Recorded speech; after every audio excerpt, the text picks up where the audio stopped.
Oh, and happy clients make happy referrals, and that's not a small win. That's a big amount of money for those people. So that's awesome. Congrats. Because they had several thousand, but just to push it a little more, so it was more closer to 50-50 on that roof, it for them, it was a big win. So that was exciting to just add that. Love it. Congrats, congrats. Love it. What else, guys? Hate to be a broken record in Atlanta, but we just feels really good here. Our pipeline is filling up quickly. Business feels way better, I guess, with this rate potential drop into the fives pretty soon. And John Damiano here at the table got a big one under contract yesterday, a big buyer. And we're very pleased that so far with the new life after settlement real estate world, most sellers are offering 3%, which is nice. Yeah, I don't think you're a broken record at all. I think it's good that we all can, I mean, especially across the nation with the different markets, to see what the consistency is and what the theme is with our sellers. And I'm seeing that a lot with our sellers too. Our sellers aren't pushing back. They see the value, they understand the value. And I'm personally having more issues with the agents at different companies not really understanding, and kind of getting in the way. You know how we always, Brad, I think you used to tell us as early on as a brand new agent, sometimes agents get in the way of the transactions. And that's what we're seeing. We're seeing that a lot here. So it's a lot more patience and education and all sorts of things. But we're getting there. So I love that your business is picking up. I'm seeing a little uptick here as well, but all of our deals are a little more challenging, it seems. If it were easy, everybody would do it. Elizabeth? Hi, Jenny. Can I add something to that? Hi. I got an offer on one of my listings where the agent was really demanding how much the seller was going to be offering. And, I just said, send the offer and we can negotiate it. And the offer came in at 2% for the buyer agent commission. So, my client was super happy that we didn't disclose that up front and saved him a whole percent. So I think, not disclosing that can pay off for the seller, and there's no need to be disclosing that. Well, and to be honest, there's nothing to disclose, right? And I think that's where people are getting confused. Listing agreements don't have their compensation in there, and we don't know what they're going to agree to. It's all about the net. And we've got some some agents here that are sending over broker to broker compensation forms and saying, sign this before we'll even submit the offer. I'm like, we can't do that. We don't have information or any of that stuff. So I think it's still education, and everybody's still trying to figure it out. And I think as long as we're showing grace, and patience with everybody, we'll come out ahead. So anyway, I love hearing that. Well, we're going to jump in because we've got a lot to cover today. I'm super excited about Dodge and Todd presenting today. You guys have probably seen Todd for some time, and you might not know Dodge yet. He's been in the industry a while. I met him through a mutual friend when he was first getting in the business, and we went separate directions, and he was at another company for a while and just joined us recently. And he and Todd are doing some really cool stuff and started the Script Lab. And I think they're so valuable, especially right now in the market with all the different changes with sellers and buyers and agents, just really having that dialogue. And I think we all have a problem with the word script, but I think if you realize it's really about internalizing what's authentic in the conversations and being confident in the knowledge and the responses that you have, that's what's going to set you apart from the competition. So Dodge and Todd are going to come in and just throw in some knowledge and share with us today. And I don't see, oh yeah, I see Dodge. There you are. Hi, good morning. So I'm going to let you guys take it. I'm driving, so I'm going to close my camera, but you guys have the floor. Well, thank you, gang. I really appreciate you guys joining us today. It's awesome. Is my audio okay? You're good. Thumbs up. Okay, yes. Cool. Yep. And yeah, so we're going to talk a little bit about scripts. I want to bring this whole buying process together, right? We're kind of I love what you guys said in Atlanta and life after settlement. Let's bring this all together, right? How are we working with buyers today? And the reality is, I'm not going to get into the weeds on contracts. Everybody is using different forms. I would highly recommend using the EXP forms if you're not already. Most everybody on this call is probably at EXP. If you're not, those forms are open to you. EXP has opened the playbook. Leo Pareja said, hey, you guys can use our contracts. So jump in, use those contracts. Life after settlement is not that bad, my friends. Well, let me jump in here. Can I share my screen? I certainly hope I can. Hey, Elizabeth, or whoever is running this.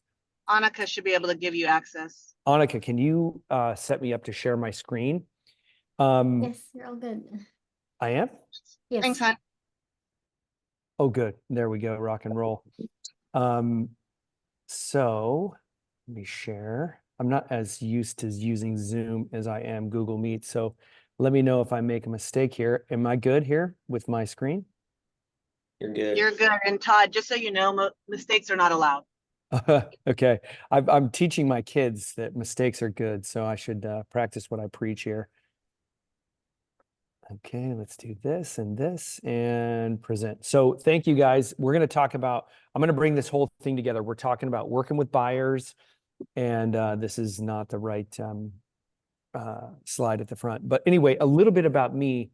I've been licensed since 2002. This business kind of met my, skill set out of the gate. I was a top producer my second year. I started my own brokerage.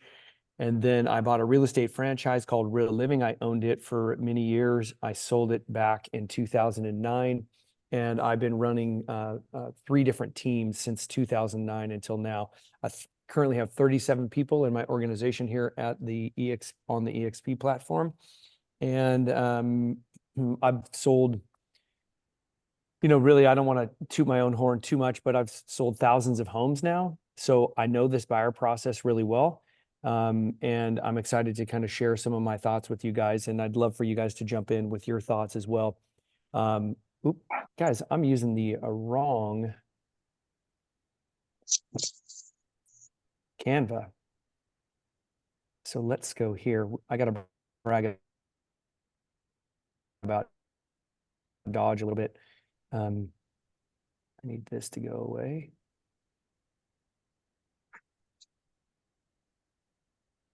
This happened last time and you pulled it off. I did. I get off to a slow start here, I think. There we go. Okay, I knew I was off to, I told you I had the wrong presentation just a second ago. So let's talk a little bit about my co-host or co-captain here, Dodge. Dodge is a superstar from Douglas Elliman. Dodge got licensed in 2020. He was a top producer also kind of right out of the gate. He sold over 50 million in his first 4 years and is now kind of rolled into a coaching role. He's obviously still a top producer selling. Dodge, what's your average price point? I mean, you sell some high-end luxury homes. Sits around like 900 to $1 million. Mm-hmm. Yeah. But yeah, I'm glad to be here. Todd actually recruited me to EXP, like 2.5 months ago. And we are potentially launching we are launching a new business venture centered around scripting and what to say and how to say it. And we know that there's a gap in the market. That's not the super expensive coaching, and people really just need exactly what to say, how to say it, when to say it. And so we're excited to be launching that here in a couple of weeks as well. So more info to come. And yeah, we'll share that when the time is right. Yeah, so I'm going to use the word script and process kind of synonymously. I think they're one and the same, right? As we kind of integrate ourselves into our process and what we're doing in our lives, working with buyers and sellers, we have to have a very specific process, right? We have to know exactly what to say. Are there any Swifties in this group? I have two young kids, 7 and 9. Any Swifties? Anyone into Taylor Swift on this call? I can't see you guys, so hopefully everybody's raising their hand. Well, Taylor Swift has this song that I can do it with a broken heart. And the whole premise of the song is like, hey, even when I'm not, at my best, I can still shine, right? And I think having a good process allows us as agents to work with buyers and sellers, even when we're not feeling our best, right? Because we're all going through something, right? Like maybe you're struggling at work, maybe you're struggling at home, maybe you've got ailing parents, you know, there's a million things. Maybe you have some health challenges. If you have a good process, you can put on a smile and walk buyers and sellers through your process, whatever it happens to be. I'm going to show you our process, my process, and how it can really help you work with buyers and sellers when you're not, and well, we're going to be specifically talking about buyers today, but how it can help you even when you're not feeling your best, right? Let me glance at my notes. Dodge, do you have anything to add to that? No, good, all good. Okay. So gang, this may be an unpopular view, but Jenny just mentioned it a minute ago. I have 7 listings currently. I'm getting hounded with what's the seller paying? Is the seller paying buyer commission? Is the, what is the buyer's commission? The reality is, if you, and again, this may be an unpopular view, but if you have a signed buyer's representation agreement, you don't have to ask those questions. You know you're going to get paid one way or another. So it's important to get this signed buyer's representation agreement ahead of time, and that alleviates all of this hassle. That's what the Department of Justice wants us to do. So get it done early in the process. What a good process does is it creates clarity and confidence and trust. Clear and confident buyers will make a decision. The old saying in our industry, you know, buyers are liars. I hate that saying because I don't believe that to be true. Buyers are only doing the best that they're delivered. If you can create a process that helps them make clear and confident decisions, they're going to all look like this young lady in the bottom right-hand corner down here. How many people would love to have this lady in their car saying, yes, I am ready to purchase a home, right? Everybody wants that. So let's talk about the 3 fears that we need to overcome in order to show our value, right? It kind of boils down to these 3 things.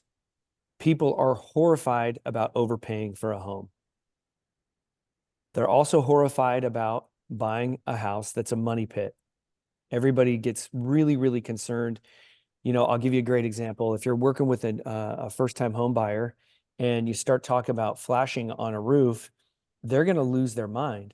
They don't understand that flashing is a very simple and easy fix, and if done correctly, can protect and protect your home from any damages in the future.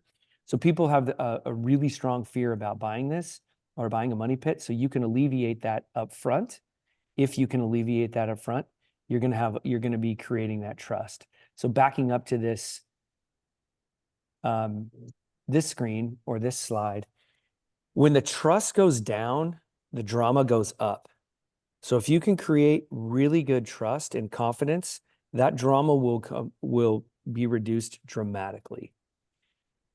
So eliminating the fear of overpaying, buying a money pit, and then of course the fear of missing out, right? There's a lot of people, I'm actually working with somebody right now that really struggles with it. So helping people realize that, hey, 85%, if you can get an 85% score on a home that you're going to purchase, that's a really high score in real estate. The only way to get 100% is to build a home on your own. And even then you kind of look back in the rearview mirror and think, wow, I could have done this or I could have done that. So there's never 100%. So letting somebody know that, like, hey, look, you're never going to find an absolutely perfect home, but if you can get an 85% score, that's probably a home you should move forward on. Really quickly, just going back to the fear, I think, especially with everything going on with buyer's agent compensation and the DOJ, I think that a lot of us probably have fear even having those conversations about commission and money, and you want to get it done up front to have a smooth process. I'd love to get someone involved. Has anyone recently had that conversation and could share their experience on how it went, talking about buyers paying potential commission?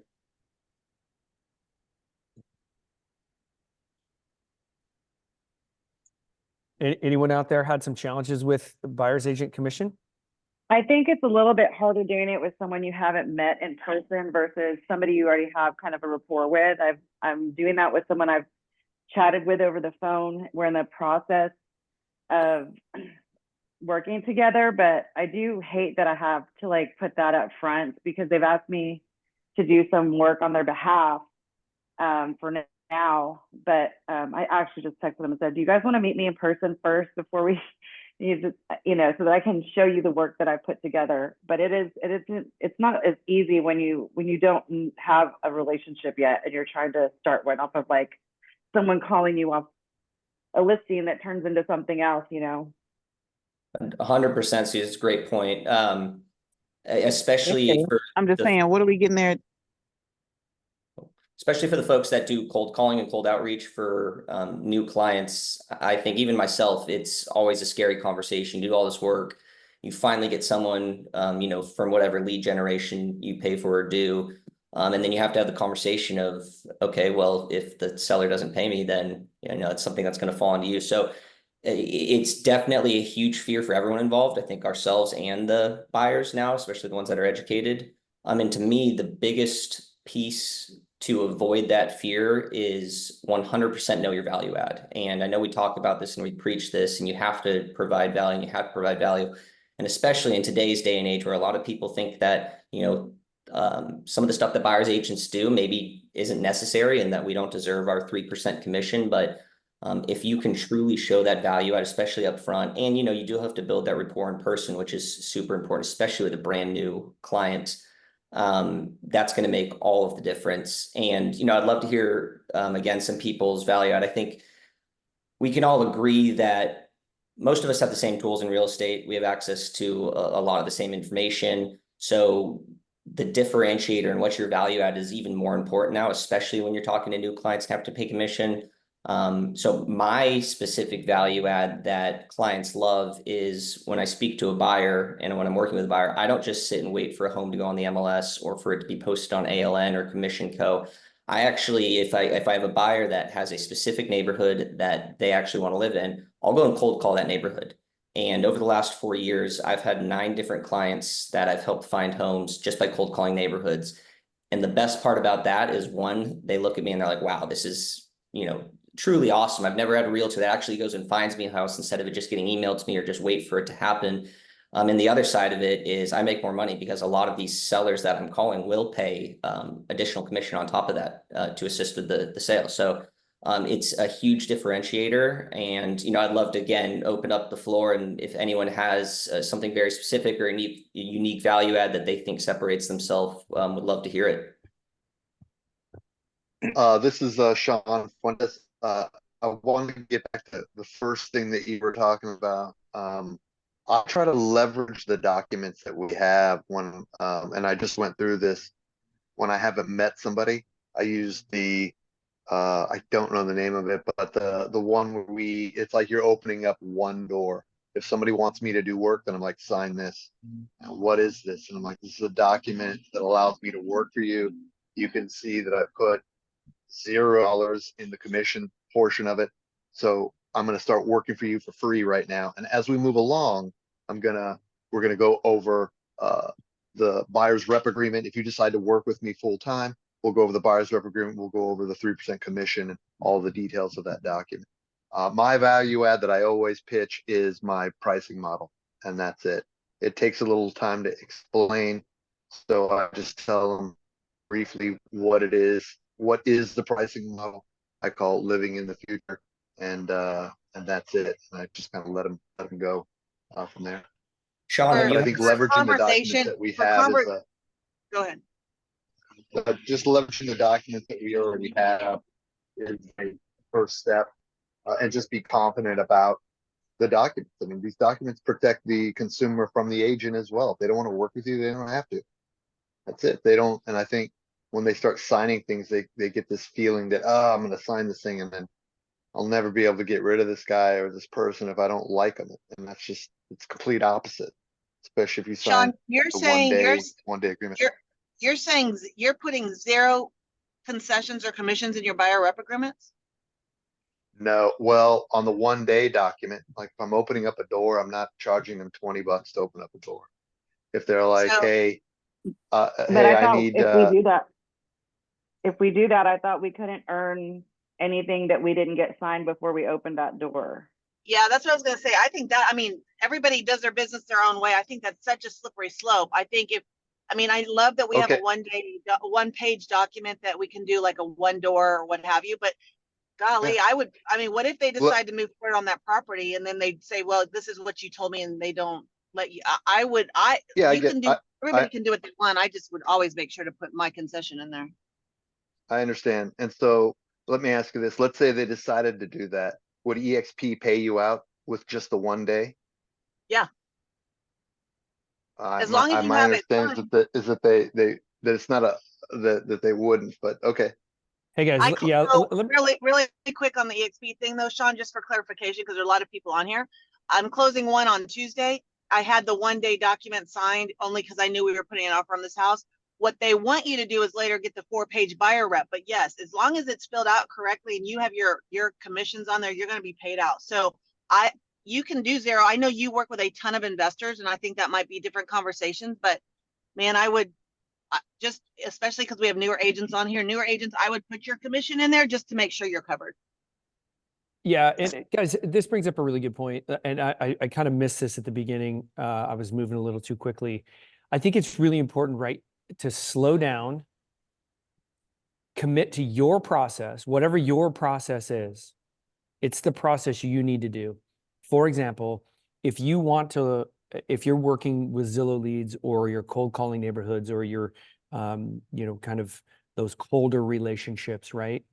Maybe you do create a 1 page document that, you let them know, like, hey, and this is a script that I would use is, hey, this may feel a little weird. This may feel like I'm bringing a prenuptial agreement to our first date, but this is something that, the Department of Justice or the state of Texas or whatever entity you want to blame it on, is requiring me to have signed in order for me to represent you in the sale or purchase of this property.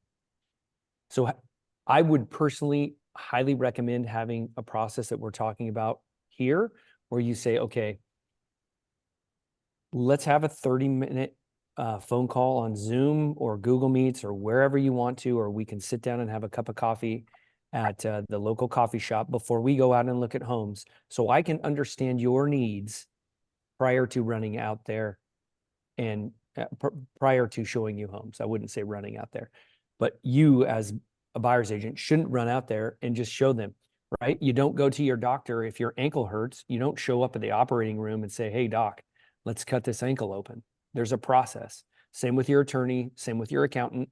You are a professional, and this is the time to shine as a professional. So get your process down the way you want to.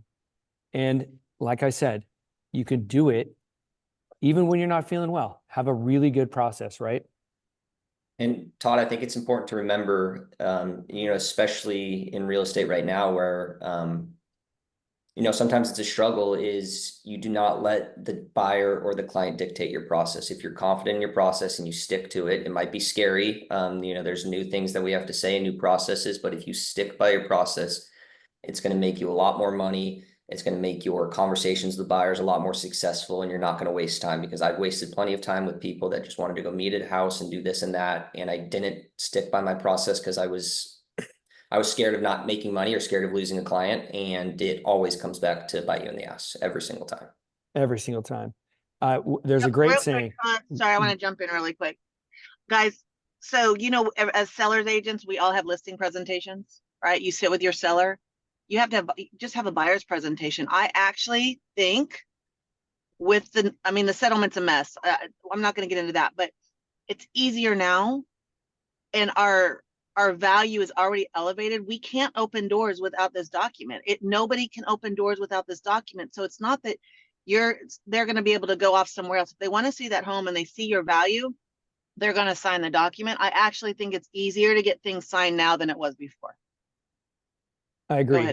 And one of the things that anyone's going to have to do that. So no matter who they call, they're going to have to get it signed anyway. If it's not you. Yeah. Yeah. So guys, let's talk about that. There's a saying that we say all the time. We control the process. The buyers and sellers control the decisions. I would write that down. We control the process. Our buyers and sellers control the decisions.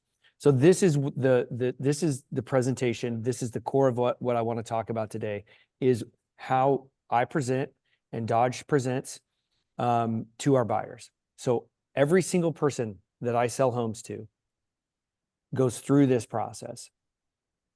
I bring them onto a Zoom call just like this. I introduce my team. I talk a little bit about myself. They always want to lead with what they want in a house and, you know, this, that, and the other thing. I've got a space for that at the end, but I build some rapport at the beginning. I give them a little bit of my resume.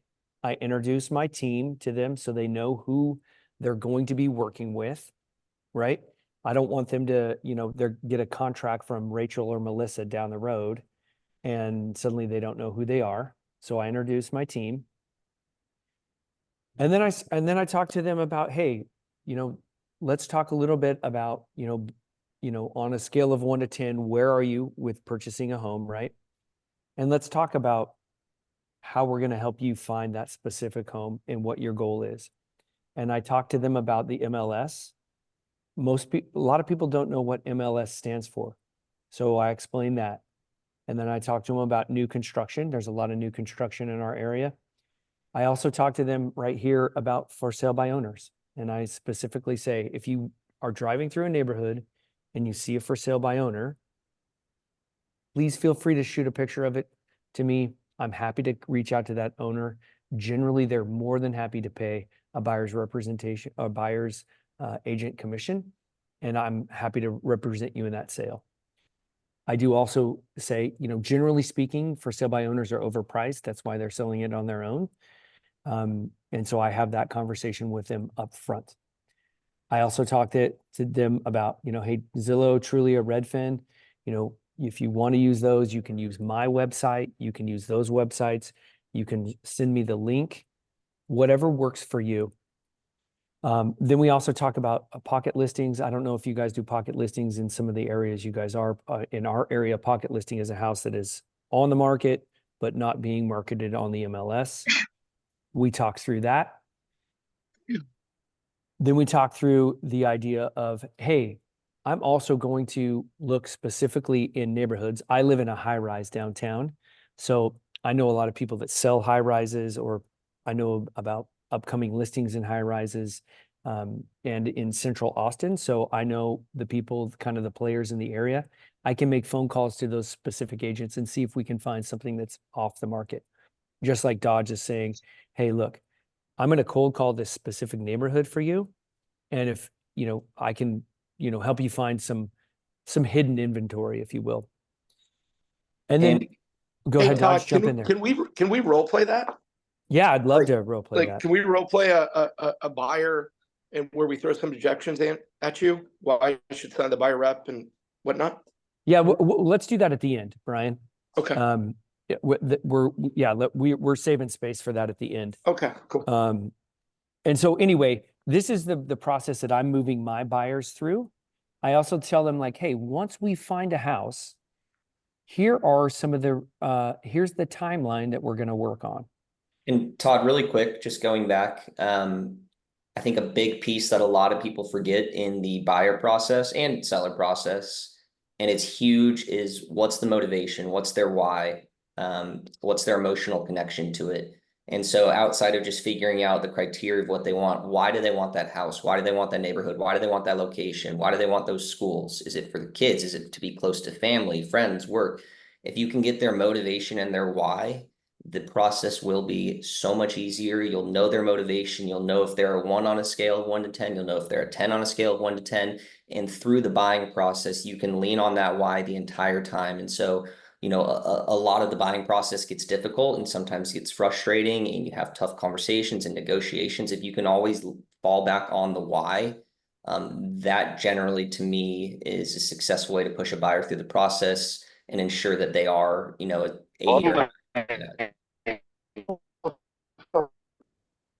Oye, Richard, tu novia, la de 15, ¿Habla español o no español? Si hablo mucho español, yo. Muy. Sí, muy. Pero ella es muy Can someone mute feliz. Richard?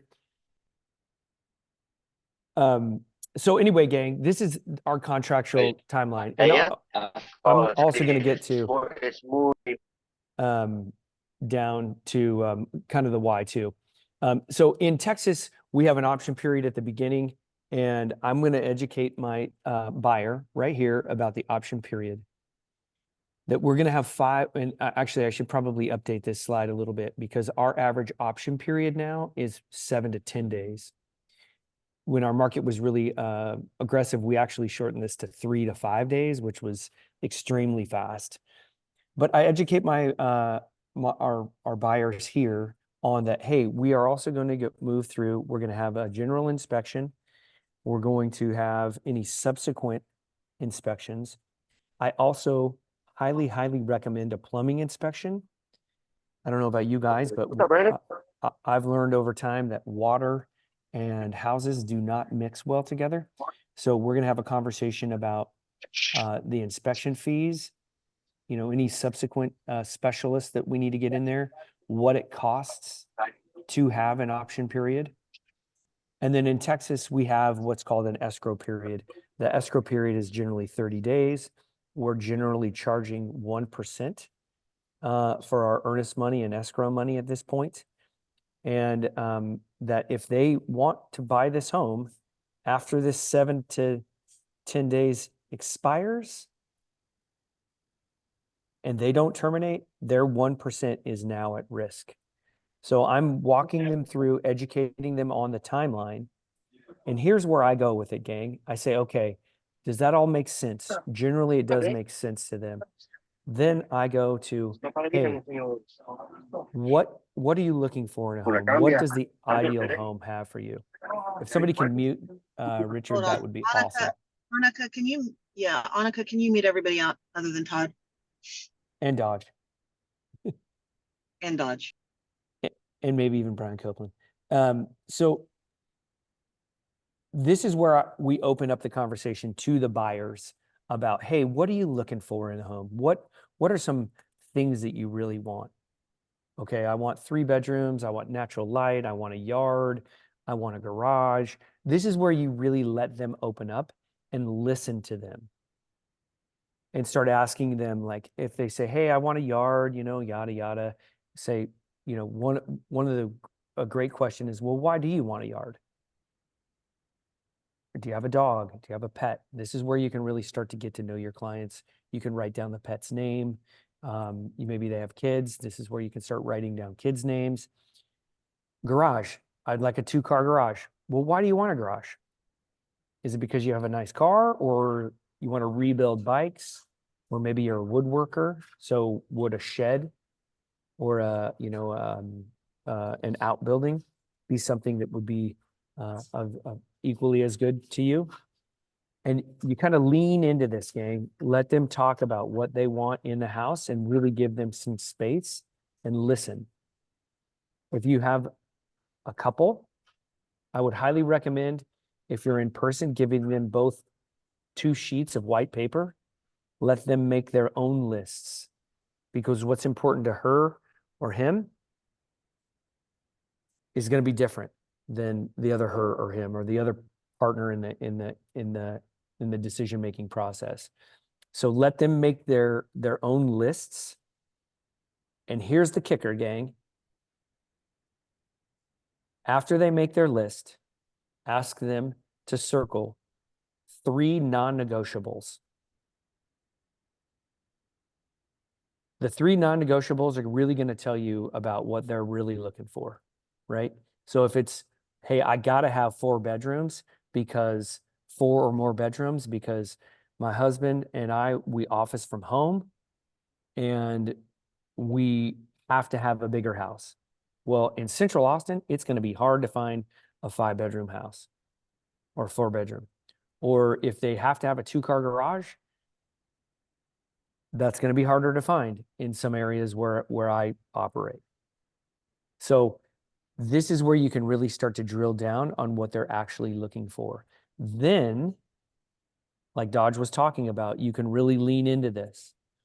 If they ask you to go see a house that has a carport only, you can say, hey, well, look, you told me at the beginning that you really want a 2-car garage. This house only has a carport. Is that going to be a house that you're going to be happy living in the next 3 to 5 years? Also, just backing up a little bit, one of the things that people are really terrified about, like we talked about back here, is overpaying for a home. I would also highly recommend asking these people, hey, how long do you plan to live in this home? I live in Austin, Texas. There's a lot of people that have tech jobs here, and tech jobs can be kind of quick turnover. So some people won't live in a house for 3 to 5 years, or they're thinking, hey, I want to buy a house and maybe I'll only live in it for a year or two. I would have a really long conversation about that and let them know that, like, hey, look, the market, Austin's had a great run up, right? But we've also had a retraction in prices. So if you're not going to live in your home for 3 to 5 years, it might not be the best investment for you if you're not committed to that specific area, because it's expensive to sell a home. Hey, Todd, I think we're running a little bit low on time. Do we want to open the floor for some like role play or objections? Or Brian, did you want to run through one with Todd really quick? Yeah, that'd be awesome. Well, yeah, let me button this up, guys. So Yeah. at the end here, I run them through this. Then I talk to them about how they want to be communicated with, right? Do you like text, email, or phone? And then I say, hey, by the way, Brian, you be the client, right? Brian, I know that you've probably heard a lot about all the commission things that are happening in by the Department of Justice, and there's been a lot of headline and a lot of press. You're buying at a very interesting time. Historically, sellers have been responsible for paying the buyer's commission. Generally speaking, I believe that there are most sellers are willing to pay a buyer's agent commission. My professional fee is 3.5%. If the seller's not willing to pay that entire amount or some of that, my commission may end up on your side of the ledger, but it can be rolled into your loan, and you won't have to come out of pocket on that. Todd, I really like you, but there are agents that are just charging less, and I think I can buy the same house for a lower fee. Yeah, I understand. Who have you talked to that has offered a lower fee? Oh, there's agents that are willing to do it for like 2 instead of 3. That's a lot of money, Yeah.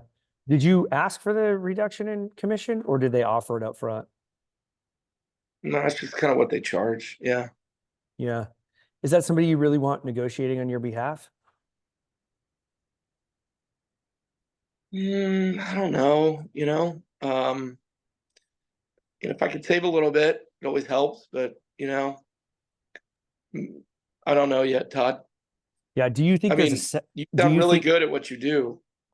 Why, thank you. I appreciate that. Do you think, generally speaking, there's a set price on houses, or do you think it's generally negotiable? Oh, that's a good question. I hope it's negotiable because I don't want to pay that price. Yeah, no doubt. So Brian, your price point is $1 million. So generally speaking, let's just use some round numbers. There's no fixed percentage, or there's no fixed pricing. My commission would be, 3% of that, or Yeah. excuse me, 3.5% of that. If I can save you, let's say $50,000, let's say there's a house that's listed for $1 million, Mhm. and we can pick up that house for $925. Yeah. That's $75,000. Do you think I would be worth, if I can negotiate that price for you, would that be worth it? Yeah, that'd be pretty good. Awesome. Well, let's move forward. We can do a 30-day buyer's agent agreement.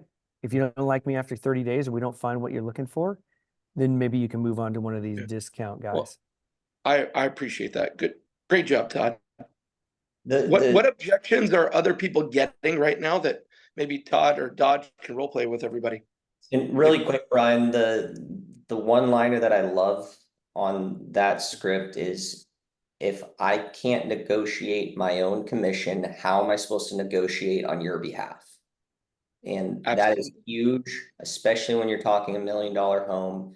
If I myself don't have the confidence or ability to negotiate my own commission that most likely the buyer isn't going to pay, what confidence is the buyer going to have that I'm going to be able to negotiate for them? And that should end that conversation right there. Yeah, by the way, that's a great seller script as well. What other objections are people getting these days on buyer or seller? Or let's take advantage of these guys in the scripts. I can tell you what happened to me last week. I was working with a buyer for a year. They are very picky and difficult.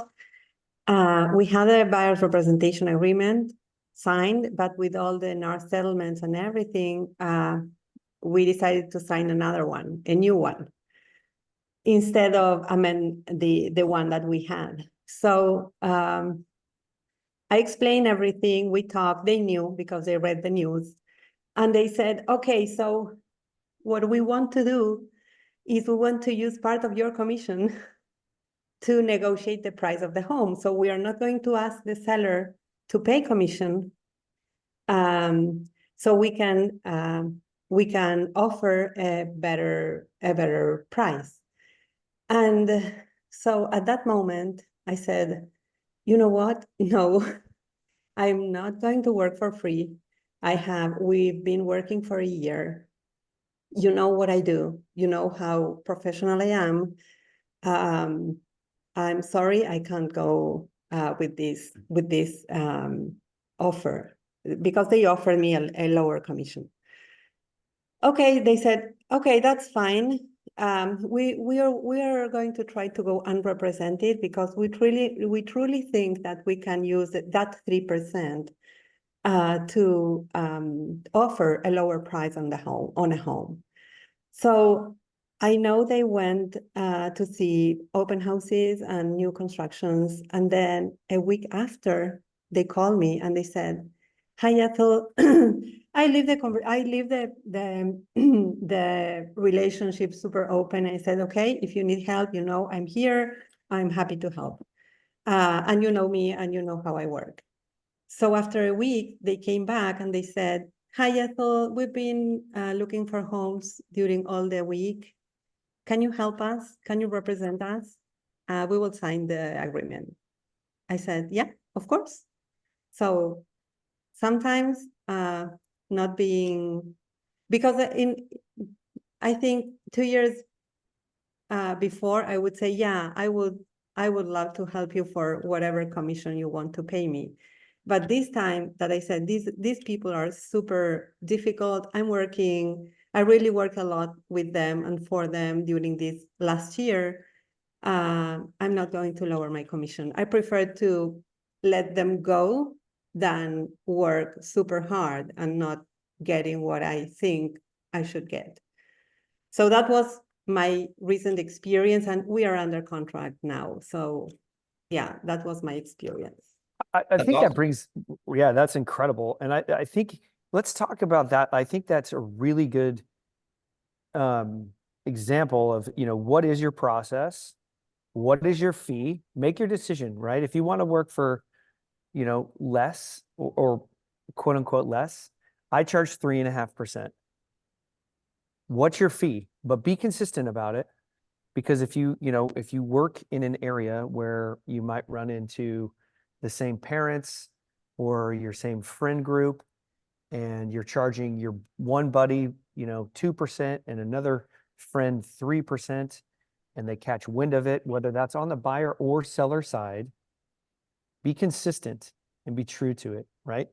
If your fee in a move up program, we used to do those here in Austin, or you have a friends and family discount. Be very consistent, gang. And Ethel, that is a great example of saying, hey, look, if you don't like my process, cool. They came back to you. I love that story.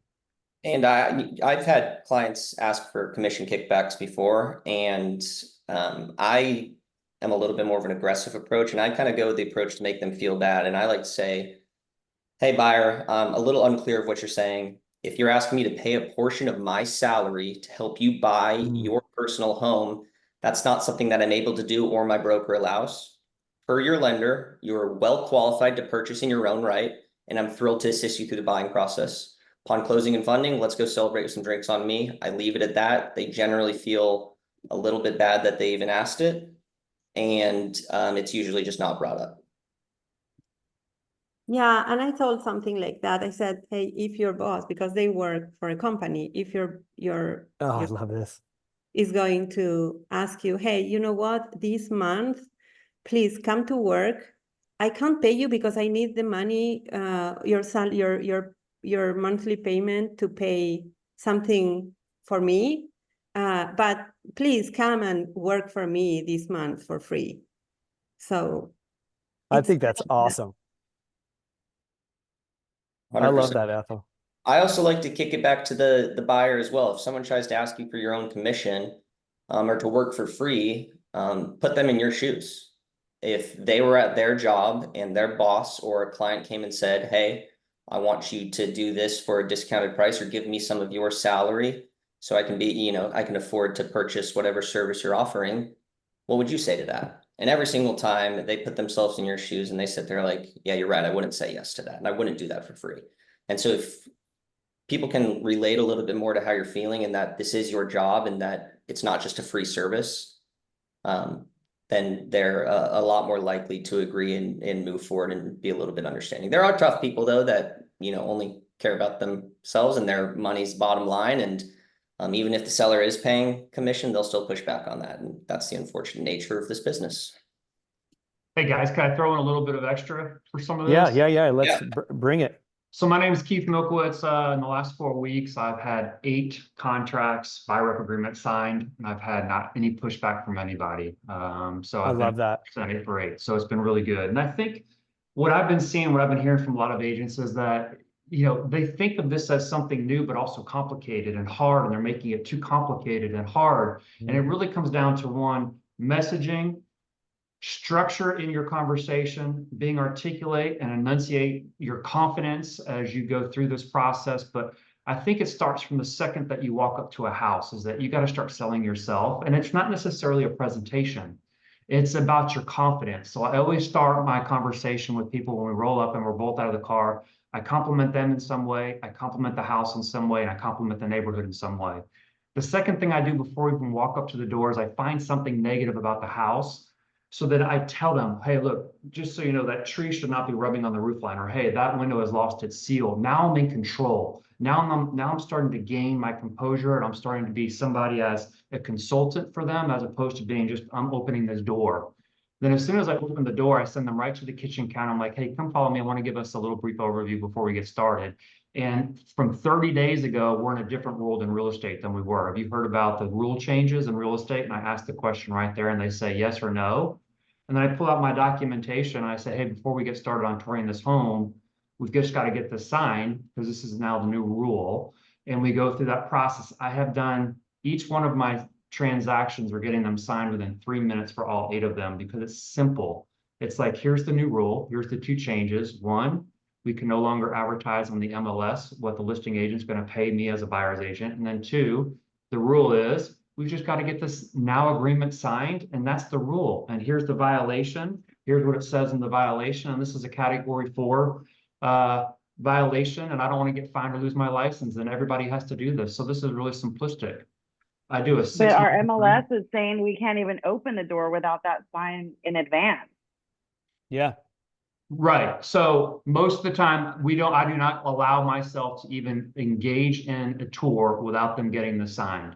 So it is signed before that tour even starts. So I have not had a single problem. Most of them get signed before the door opens. I had 2 people that were in there in the kitchen because they were elderly people and I needed to sit down and I wouldn't want them to fall. So most of the time it's signed before the door opens, but it's really simplistic and it's really easy. Gosh, gang, can you guys hear the confidence and clarity in Keith's voice? Like, you want to sell my house, man? Absolutely. Last night, this is a great story.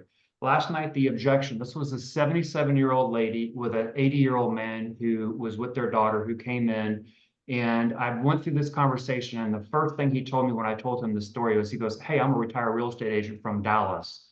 And I was expecting all this knowledge and everything, but he didn't know a lot about the changes. And he goes, "Hey, just so you know, I really love my realtor that sold me my house 3 years ago here in Lakeway, and more than likely I'm going to call her up and buy a house through her." And I'm like, "Oh, that hurts my heart, but listen, just give me a chance. Let me show you this house." This showing lasted an hour. Halfway through the showing, I sat them down and I figured out what they wanted and everything. The wife got up, hugged me, and then he got up and stood up and said, "Hey, I want you to come tomorrow and do a listing presentation and put my house on the market. And let's talk about putting an offer on this house." And it's just all about confidence. It's about overcoming objections with the buying process, not with what is the NAR rule changes. It's just so easy to go through if you have and exude the confidence and you're scripted in being a beneficiary to them on your knowledge about the industry, the knowledge about the buying process, and have some accolades to show them that you're a professional. And being able to answer any questions about the NAR changes is what's going to help you overcome the objections very, very fast. Geez, I would second that. I've had no issues getting documents signed at all. And I think it's about setting expectations up front and letting people know, hey, this is how we all operate. If somebody's not going to operate that, you definitely don't want to work with them. And I'm going to send you the documents so we can at least tour this one home and go from there, you know?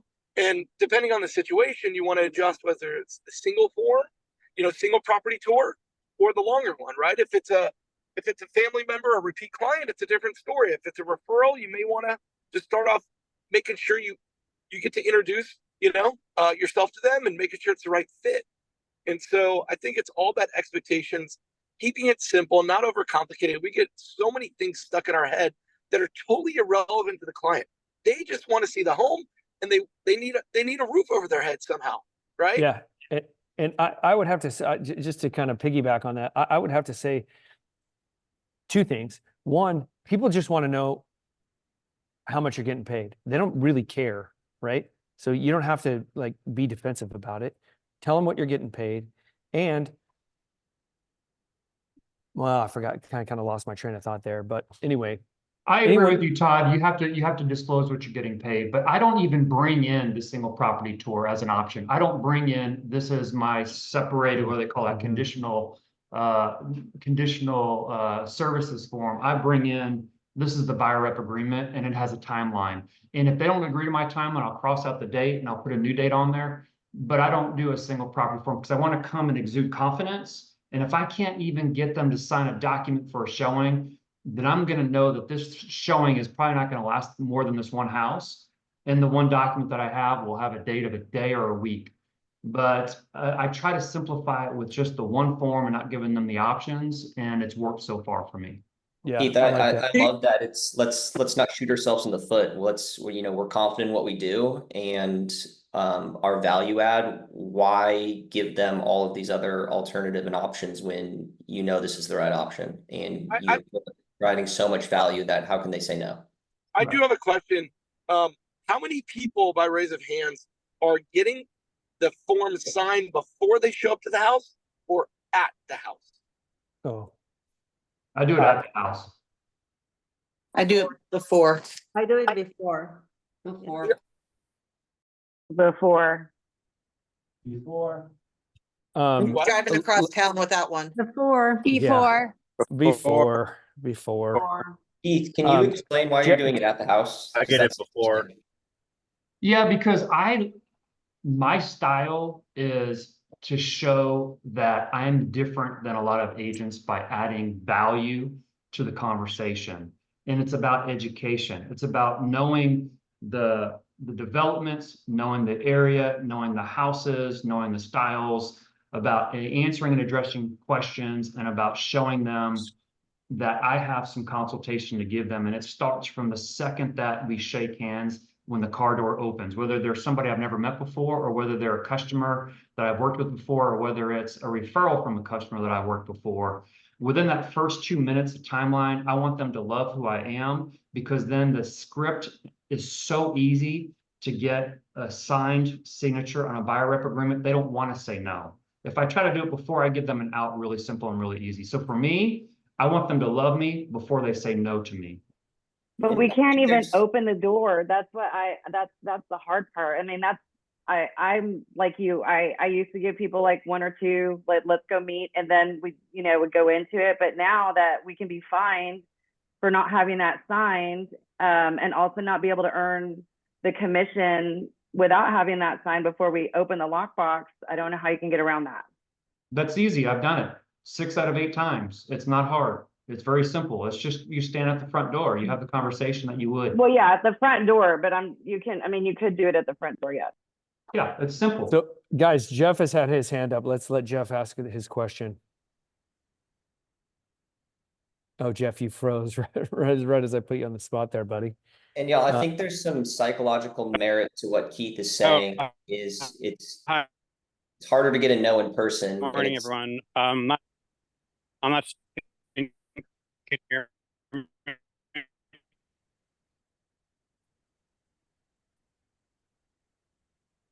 Jeff, you're kind of breaking up, man. I don't think we can hear you, my man. Can you hear me? Guys, we don't have a hall monitor on this stuff. It's not like a pass. I mean, a hall pass. I mean, we can't make this complicated. We're dealing with people. Yeah, I agree. Dodge, why don't you wrap it up, my man? We're right at the hour. No, I just wanted the last thing to say, Keith. I think getting someone in person is so much more valuable than doing things over the phone or over Zoom. It puts them in a position to make it much harder to say no, and fight and push back on, what you're saying and signing documents. So whether it's at the door or meeting at a coffee shop or meeting at, their house or restaurant, I think it is very valuable to meet in person and have that conversation, because you're far less likely to get a no or any pushback. Absolutely agree with you. Yeah. All right, gang, it is 10 o'clock, right on the hour. I want to be careful and protective of all your time. Thank you guys for letting us be here today. Dodge is amazing. Dodge, look for the script labs. It's going to be rolling out soon. And have an absolute, hey, Atlanta, by the way, I think you guys are awesome in Atlanta. Have a fantastic Friday, gang. Thanks, y'all. We got like hundreds of scripts that we're ready to launch. So if anyone has questions, want to learn more about it, please reach out. We're happy to have a conversation. Thank you, guys. We'll see you next week. Thanks, Elizabeth. Thank you. Bye, gang.